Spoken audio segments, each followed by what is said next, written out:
Hello friends, आज के video में मैं आपसे बात करने वाला हूं और बताने वाला हूं साइट पर कि कॉलम ओरिएंटेशन का क्या महत्व है और कॉलम जब भी बनाते हैं तब आपको क्या क्या सावधानियां रखना चाहिए, कौन कौन सी बातों का ध्यान रखना चाहिए जिससे आपका जो कंस्ट्रक्शन है वो बेहतर हो सके। चलिए मैं आपको यहाँ पर दिखा देता हूँ साइट पर कि क्या है। और यहाँ पर मैं एक चीज़ आपको क्लियर कर दूँ कि मैं बात करने वाला हूँ इस साइट के बारे में। इस साइट पर आप देखेंगे तो ये अभी हम कॉलम वगैरह जो हैं इनको सेट कर रहे हैं और कॉलम लगभग ऑलमोस्ट खड़े हो चुके हैं, जो कि एक अच्छा स्ट्रक्चर है। तो यहाँ पर आपको सारी चीज़ें देखने को मिलेगी। मैं अभी आपको समझाऊंगा कि किस तरीके से हम यहाँ पर वर्क कर रहे हैं। यहाँ पर अगर हम बात करें कॉलम, तो सबसे पहले कॉलम ओरिएंटेशन में आपको ध्यान रखना चाहिए कि जब भी हम कॉलम को खड़े कर रहे हैं तब एक तो आपको मार्किंग करना चाहिए कि जो हम धागा सेट किए हैं वो प्रॉपर है या नहीं। कॉलम हमारे जो हमने ड्राइंग में डिस्टेंस लिए हैं अकॉर्डिंग टू स्ट्रक्चर इंजीनियर वो प्रॉपर है या नहीं, ये चीज़ आपको इंश्योर कर लेना चाहिए और चेक कर लेना चाहिए।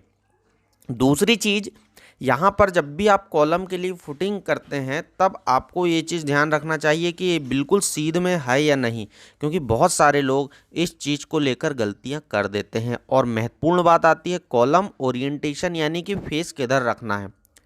फेस बहुत सारी चीज़ों पर डिपेंड करता है, उसे हम कैसे देते हैं, क्या देते हैं। इसके लिए 3-4 चीज़ें कुछ है जो हम ध्यान रखते हैं, जैसे कि column layout work, column reinforcement work, load का किस तरह से डिवाइड कर रहे हैं इस पर, साथ ही साथ इंटीरियर का क्या क्या एक्सपेक्ट रहेगा यहाँ पर, कॉलम फॉर्मवर्क कैसे करें, और पोरिंग ऑफ कंक्रीट, यानी कंक्रीट जब भी हम पोर कर रहे हैं तब मतलब हम किस तरीके से इसमें कर सकते हैं। तो ये कुछ बेसिक चीज़ें हैं जिनको हम ध्यान रख सकते हैं।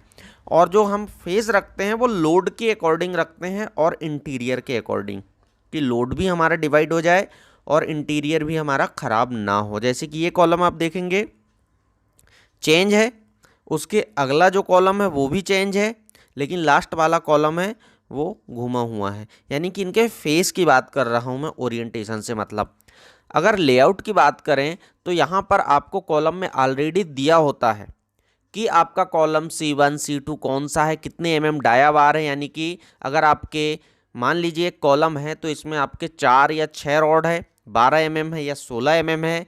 इसकी जो स्टिरप्स है यानी कि रिंग है वो आपकी कितने यानी 10 8 12 से बंधी हुई है।